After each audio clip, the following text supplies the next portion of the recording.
Halo teman semuanya yang berada di seluruh penjuru dunia. Kembali lagi dengan channel gue, Infinity Story. Bagaimana jika kalian ditugaskan untuk pergi ke sebuah pulau yang terpencil untuk bekerja, namun pulau tersebut banyak hal yang aneh terjadi? Nah, itulah film yang bakal gue bahas hari ini yang berjudul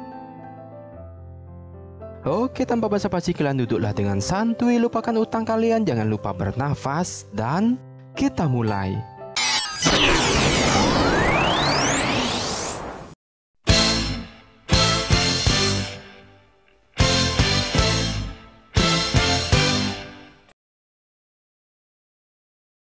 Film diawali dengan memperlihatkan seorang istri yang terbangun karena tangisan anak kecil bernama Martha. Martha pun membangunkan suaminya Carlo, namun dia malah disuruh tidur kembali. Di sana Martha yang sudah terlanjur bangun malah mengajak Carlo untuk olahraga malam. Carlo yang sudah terlanjur lelah pun menolak ajakan Martha, di mana Martha yang tak tahan memutuskan ke kamar mandi untuk memuaskan keinginannya. Keesokannya, Carlo mengantar Martha ke rumah orang tuanya, dan di perjalanan Martha menanyakan pada Carlo, "Kenapa akhir-akhir ini kamu tak pernah mau olahraga malam bersamaku?" Dan Carlo yang mendengar itu pun beralasan jika dia terlalu sibuk dengan pekerjaannya sehingga dia tidak punya waktu untuk menuruti permintaannya. Yang tak selang berapa lama mereka pun sampai di kediaman orang tua Martha, yang langsung saja Martha menemui ibunya sementara Carlo menunggunya di luar. Sino Martha? Namun ternyata ibunya sudah tak mengenalnya lagi. Hal itu disebabkan sang ibu sangat sedih dan depresi karena kehilangan kakak perempuan Martha yang hilang entah kemana dan sampai sekarang pun belum ditemukan. Setelah selesai berbicara dan menangis, Martha pun memutuskan untuk pulang. Namun sesampainya di luar, dia sempat melihat suaminya teleponan dengan nada yang mesra, tetapi Martha tak memperdulikannya dan pura-pura tidak mendengar sesuatu. Carlo, let's go. Setelah dari sana, Carlo pun mengantar Martha ke rumah sakit untuk memeriksa kondisi kesehatan Martha serta kondisi mentalnya. Di sana Martha dikatakan mengalami stres ringan akibat kehilangan anaknya dan kurangnya perhatian dari sang suami. Dan di saat perjalanan pulang, Martha pun memberanikan diri untuk bertanya pada Carlo apakah dia masih mencintainya. Tapi Carlo selalu mengalihkan pembicaraan yang membuat Martha kesal dan mengamuk pada Carlo hingga membuat mobil mereka pun kecelakaan. Ano ba? Martha, ano ba? Dan akibat kecelakaan itu, Martha pun tak sadarkan diri dan dibawa ke rumah sakit. Yang anehnya, kejadian itu membuat roh Martha pindah ke dimensi lain. Kok kayak Mugen Tsukuyomi ya? Sa pangalan ng Panginoon! Dan entah kenapa sekarang Martha berada di sebuah bus dengan kondisi bingung. Namun Martha mencoba tenang sambil mendengarkan seseorang berceramah. Dan tak lama kemudian Martha sampailah di rumah sakit, yang lantas dia menemui seorang dokter bernama Rose. Di sini diketahuilah ternyata Martha ini adalah seorang suster, di mana dia ditugaskan dokter pergi ke sebuah pulau terpencil untuk memberikan perawatan gratis pada penduduk setempat, dan nantinya dia juga akan disambut oleh dokter yang praktek di sana. Setelah menempuh perjalanan, Martha pun sampai di sebuah dermaga. Di sana Martha susah mencari perahu karena tak ada yang berani mengantarnya ke pulau tersebut. Namun untungnya di sana masih ada yang mau mengantarkan Martha ke tempat itu, yang kemudian mereka pun berangkat. Sesampainya di pulau, pemilik kapal yang mengantarkan Martha sebelumnya langsung berlari menemui kakak Martha yang selama ini hilang untuk melakukan olahraga bersama. Sedangkan Martha sendiri masih belum mengetahui keberadaan sang kakak, yang kemudian Martha pun menaiki ojek untuk pergi ke pedesaan.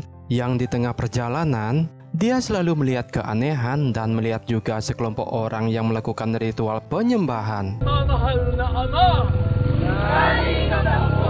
Yang tak lama kemudian Martha pun sampai di puskesmas tujuan. Di sana dia pun disambut oleh seorang suster yang bernama Tess. Di tengah obrolan, tiba-tiba datanglah seorang ibu hamil yang segera melahirkan. Namun setelah membantu persalinan, yang lahir bukanlah seorang bayi manusia, melainkan seekor ular yang langsung mematok Tess.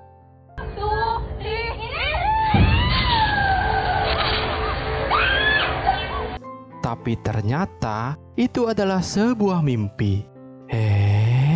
Singkat cerita, esok pagi pun tiba. Tugas Martha pagi itu akan berkeliling ke beberapa desa untuk melakukan pengobatan gratis. Yang sebelum berangkat, Marta menceritakan mimpinya itu kepada Tess karena di sana dia melihat ada bekas gigitan ular pada dirinya. Dia pun bertanya-tanya apakah yang dia alami itu hanyalah mimpi atau kenyataan. Di saat berkeliling desa, Marta sekali lagi melihat sekelompok orang aneh memakai pakaian hitam terlihat sedang mengobati wanita yang kehilangan penglihatannya. Dan terkejutnya Marta, dia melihat dukun itu bisa menyembuhkan penyakit kebutaan pada wanita tersebut. Namun anehnya setelah itu, wanita tersebut harus menyerahkan kue apamnya pada si dukun. Marta yang melihat itu pun ketakutan dan pergi, namun dikejar oleh pengikut si dukun. Beruntung pemuda bernama Leloe datang menolong si Marta hingga membawanya lari sampai ke pinggir pantai. Setelah perkenalan dan obrolan santai, Leloe pun mengajak Marta untuk mandi di pantai agar otak bisa rileks dan tidak tegang dengan penatnya aktivitas. Di mana Marta yang awalnya ragu namun tak kuasa menahan rayuan Leloe, dia pun akhirnya mau mandi bersama di pantai. Namun saat mandi sambil bercanda di sana, mereka yang terbawa suasana pun hampir berciuman. Tapi Marta yang merasa tak nyaman, dia pun memilih pergi dan melanjutkan perjalanan. Setelahnya mereka sampai di sebuah desa, Marta pun langsung memberikan pengobatan gratis. Yang tak lama kemudian, datanglah seorang ibu yang datang meminta pertolongan untuk melakukan persalinan. Namun saat sudah melakukan persalinan, yang dilahirkan bukanlah seorang bayi, melainkan seekor komodo. Setelah itu, mereka pun melanjutkan perjalanan. Namun seperti sebelumnya, mereka juga bertemu dengan pengikut dukun. Dan betapa terkejutnya, ternyata salah satu pengikut dukun tersebut adalah kakaknya yang telah lama menghilang. Marta kemudian mengikuti komplotan itu hingga sampai di pinggir pantai. Di sana Marta akhirnya bisa berbicara dengan kakaknya yang bernama Manila. Namun sang kakak menyuruhnya untuk tidak seharusnya ada di tempat tersebut dan menyuruhnya untuk segera pergi meninggalkan pulau ini. Tapi Marta menolak pergi jika sang kakak tidak ikut bersamanya. Marta, umalis ka na dito. Di malam harinya, Marta yang saat itu akan mandi, secara tiba-tiba datanglah seorang pria yang memaksa untuk mengajaknya berolahraga. Namun Marta menolak sehingga terjadi keributan. Di mana keributan tersebut sampai didengar oleh istri sang pria, yang ternyata istri pria tersebut adalah Suster Tess. Itu pun membuat kesalahpahaman antara Marta dengan si Tess, padahal suaminya lah yang datang untuk memaksa Marta. Namun sebaliknya dia malah dituduh dan diusir dari desa tersebut. Ayoko na dito. Ayoko na. Dan esok paginya Leloe pun mengantar Marta ke rumah sakit asalnya. Tetapi sesampainya di sana, betapa terkejutnya Marta, ternyata Dr. Rose yang menugaskan dia ke pulau tersebut sudah meninggal 1 tahun yang lalu. Nakaraang linggo talagang patay na po si Doc Rose. Hindi ba patay si Dr. Yulo? Dan setelah itu Marta pun memutuskan untuk kembali ke pulau aneh tersebut dan memilih untuk hidup bersama dengan Leloe sebagai pasangan hidupnya. Dan singkat cerita, beberapa bulan pun telah berlalu, di mana terlihat Marta pun sudah mengandung anak dari hubungannya dengan Leloe. Dan di setiap pagi, suaminya akan selalu berangkat bersama temannya untuk menangkap ikan. Namun tiba-tiba kakaknya datang untuk mengingatkan Marta tentang peristiwa apa yang akan dialaminya saat ini jika tidak segera meninggalkan pulau ini. Tapi Marta tetap saja menolak karena sudah merasa nyaman berada di tempat ini.